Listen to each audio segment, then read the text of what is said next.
nous sommes alors au lieu où nous allons voir comment qu'est-ce que nous devons canaliser donc ce débit. Le débit qui doit provenir de l'autre côté, comme on vous a bien montré. Alors, il y aura déjà un débit très énorme, très énorme.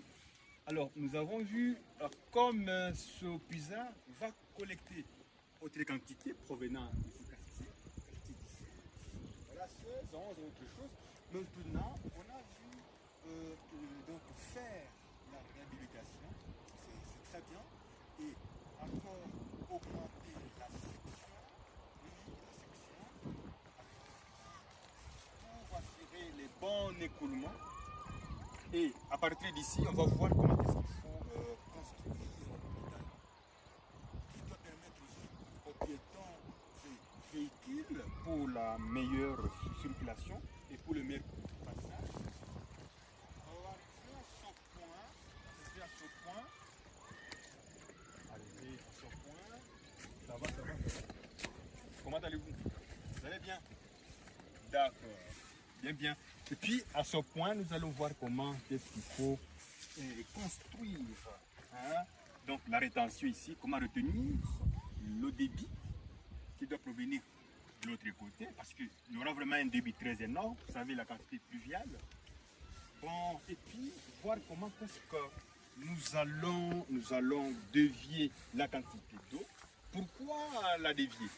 Parce que nous avons vu que c'est la seule option de voir comment est-ce qu'il faut protéger cet endroit. Vous savez, il y a l'eau stagnante de l'autre côté. Alors nous voulons éliminer cette stagnation pourvu que nous dévions l'eau de l'autre côté. Là où on avait déjà travaillé, bien sûr. On a bien travaillé et nous avons pu construire encore les bambous.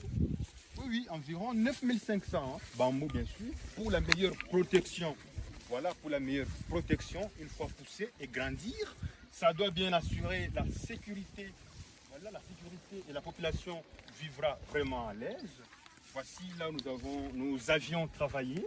Nous sommes en train de voir comment bien canaliser. Voilà, nous avons déjà, bon, voilà, nous avons pu creuser l'endroit ici pour pouvoir évacuer l'eau de l'autre côté, parce qu'il y a vraiment autant de ravins, hein. Il y a aussi de matériaux qu'on a prévu, autant de l'autre côté, il y en a. Alors, nous allons voir comment créer aussi la base pour la meilleure évacuation. Et puis, nous allons vous montrer là où nous allons. Voilà, suivez très bien. Suivez très bien le dégât, le dégât.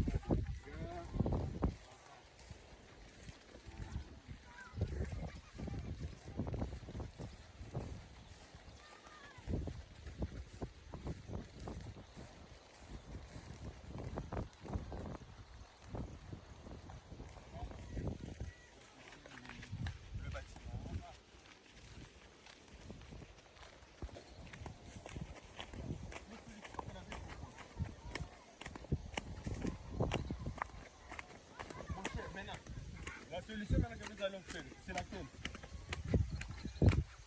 Nous sommes ici maintenant comme l'export. Donc, sur cette partie, nous allons voir alors, voir comment est-ce qu'il faut mettre la rétention. Voilà, comme la personne qui va retenir. Donc, ils sont petits. On a connecté jusque-là, passé jusqu'ici. Là, on avait déjà creusé.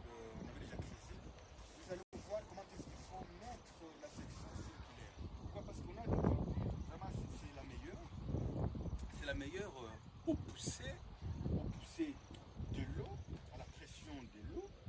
Une fois maintenant construire cette section, je pense que l'eau va bien entrer.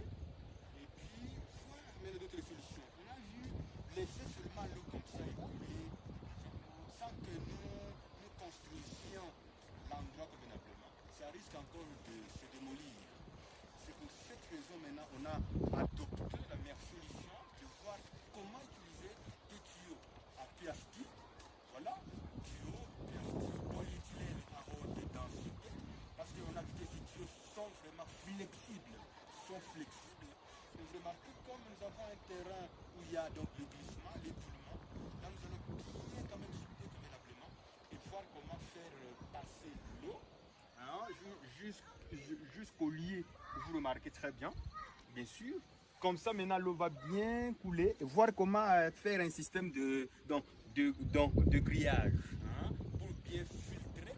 Pour que, vous savez, quand il y a un ruissellement, quand l'eau coule, il y a des fois, il y a des troncs d'arbres, bien sûr, et il y a encore de cailloux et de pierres. Maintenant, ces pierres peuvent détruire hein, les tuyaux. Raison pour laquelle il